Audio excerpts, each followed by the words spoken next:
검찰이 녹음 파일 10초만 공개해도 촛불이 횃불이 될 것이다라고 말했습니다. 박근혜 대통령은 지금 심한 배신감을 느끼고 있을 것입니다. 그렇게 말 잘 듣던 검찰이 하루아침에 칼끝을 대통령에게 돌렸기 때문입니다. 저는 진즉에 박근혜 대통령에게 권불 10년, 화무는 11홍이라는 말씀을 드린 바 있습니다. 대통령은 아직도 상황 파악을 하지 못하고 수사의 공정성을 믿을 수 없다라고 말하고 있습니다.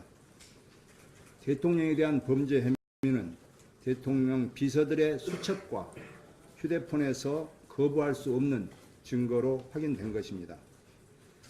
갈 때까지 가보자라는 태도로 법적 책임을 피하려는 대통령을 그냥 둘 수 없습니다. 민심을 무겁게 받아들인다던 반성 역시 거짓말이었습니다. 대통령도 법 앞에 평등해야 합니다. 오히려 죄가 있으면 더 큰 벌을 받아 마땅합니다. 대통령의 권력도 세지만 촛불의 힘은 더 셉니다. 아직도 우린 밝혀야 할 의혹이 많이 있습니다. 김기춘과 우병우 관련 의혹 조사는 제대로 시작도 하지 못했습니다. 대통령에게 적용되지 않은 뇌물죄를 밝히기 위해 재벌들에 대한 수사도 보다 정밀하게 이루어져야 합니다. 세월호 침몰 당일 대통령의 7시간 행적도 끝까지 밝혀내야 합니다. 대통령의 조사 거부는 증거인멸로 이어질 위험이 큽니다. 검찰은 청와대를 압수수색하고 대통령을 강제 수사해야 합니다. 어제 새누리당 소속 남경필 경기도지사와 김용태 국회의원의 용기 있는 탈당에 존중을 표합니다.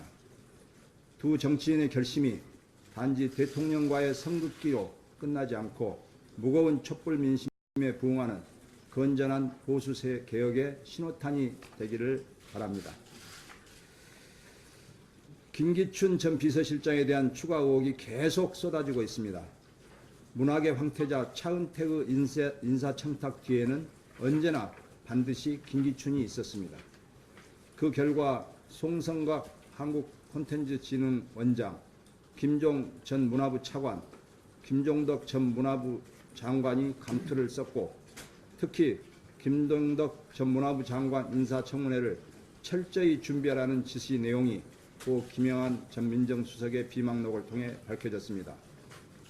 어제 우리 당 김기춘 헌정 파괴 진상조사위원회는 첫 번째 대외 활동으로 광화문에 가서 19일째 노숙 농성 중인 문화예술계 대표님들과 문학의 블랙리스트 관련 대책 간담회를 가졌습니다.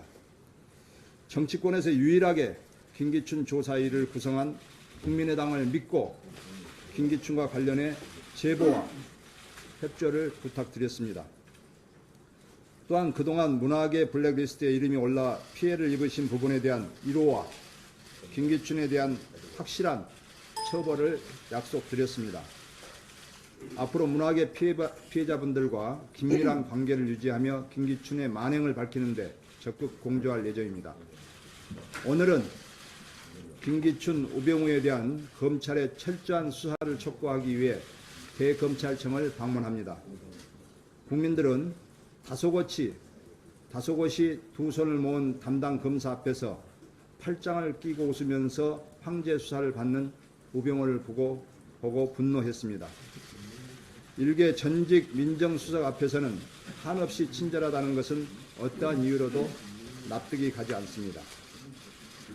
김기춘 전 비서실장이 검찰의 포토라인에 서는 모습과 그를 대하는 검찰의 태도가 기대됩니다. 김기춘은 우병우의 멘토이자 실질적인 보스였기 때문입니다. 따라서 김기춘은 온갖 정치 공작에 능한 사람입니다. 따라서 증거인멸 능력도 남다를 것입니다. 검찰은 하루빨리 김기춘과 그의 부하 우병우를 구속 수사해야 합니다. 저희 김기춘 조사위원회는 대검찰청 수뇌부를 만나 김기춘과 우병우에 대한 수사가 제대로 이루어질 수 있도록 하겠습니다. 이상입니다.